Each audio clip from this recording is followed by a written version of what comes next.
This is a true story. I was laying in my bed after work from the Goodwill. I was there like 11 months, just laying there telling myself, man, I know I can do better. I need something better. This is crazy. Like, I'm working all the time. I had like $5 in my pocket. I'm just broke. And after I paid everything, the lady from the workforce center called, and I answered the phone. Hello.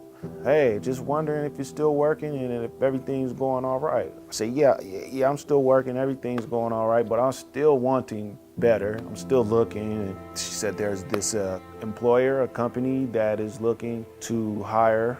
And it was the next day I was in their interview, signing my W-2s and everything else, and I've been working there ever since. So the unique piece to my story is that I ended up at Acumen because Carrie, the owner, and I worked together at a residential treatment facility for youth. There would be probably substance abuse involved with the parent, a lot of neglect. And what was very sad is that as I got older, I would see these boys that we worked with on the news. They say like fish only grow as big as their bowl. You really only know what you know. Whatever you're influenced by is you know which way you're gonna go. My most recent hire was a young Marine who was a recovering heroin and meth addict who spent every night last year on the streets of Colorado Springs, except for the few nights he spent in jail. Overall problem of homelessness usually has so many different factors. Need for mental health support, need for medical support, need for employment, need for housing. Those are 4 really huge problems that the average individual has a hard time problem solving through. And so try to do that when you couldn't sleep last night because you were freezing outside and you haven't had your anxiety medication for months and you're a vet. You know, those are kinds of things that I don't think anybody would choose that life. When I got out of prison, I didn't have anything. I had an ID. That was it. When I first got out of prison, I did get a minimum wage job. I mean, at first it was good because, you know, coming from prison, you're not making anything. And when you do work in prison, it's for 72 cents a day. So $9.30 an hour sounded great, but then when you get out in the real world, $9.30, it's not that great. Like the Road to Work program helped me when I didn't have enough money for food. They gave me a voucher. When I didn't have a job, they helped me out with bus passes to go find one. When I didn't have interview clothes, they gave me a voucher to get interview clothes. So they offered to pay my rent and, you know, clothing and stuff like that, and pay, you know, $3,500 for my CDL.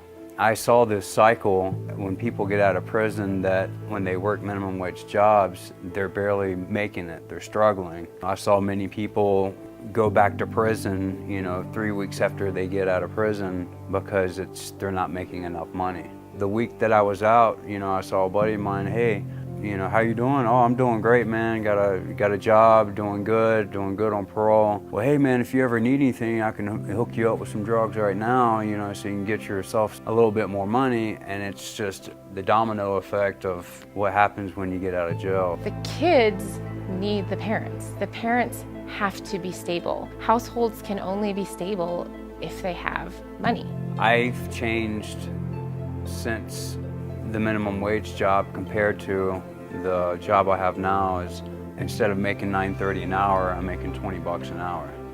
Full benefits, 401k, everything. I've got a brand new truck. I can afford to bring my daughter down from California because that's where her and her mother live. You know, I can afford to pay child support, and I can afford to buy her clothes and toys and, you know, iPhones and, you know, whatever she needs. I have been transformed by seeing other lives changed. To see these guys regain their self-esteem and to be productive members of society again has forever changed me just in the short time that we've been doing this. The benefits of partnering with the Pikes Peak Workforce Center include, first of all, the chance to work with an organization that's trying to help the same type of people that I am. And practically speaking, the service that they offer brings me candidates for employment that have been tested according to my needs, and it also come with programs that are able to help them and ensure their success as well as mine. I would really love for more employers to consider getting involved.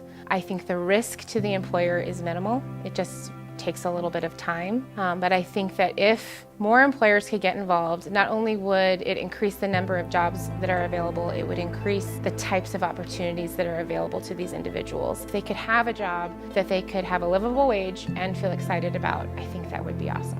I'll speak for myself and just say that at the end of my military career, I had a chance to take a breather and really look inside myself and see what I wanted to do with the remainder of my time on this planet. And at the end of it all, I decided that my life, looking forward, needed to look in a similar way to what it was in the past, and that is centered on service. So I would encourage all of those, with the skill set that you have and the resources, give some good, serious thought about who you are, who you want to be, and what you want your legacy to be.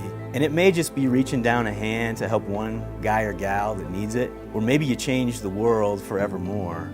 But really think about how you would like to be known when you're no longer here.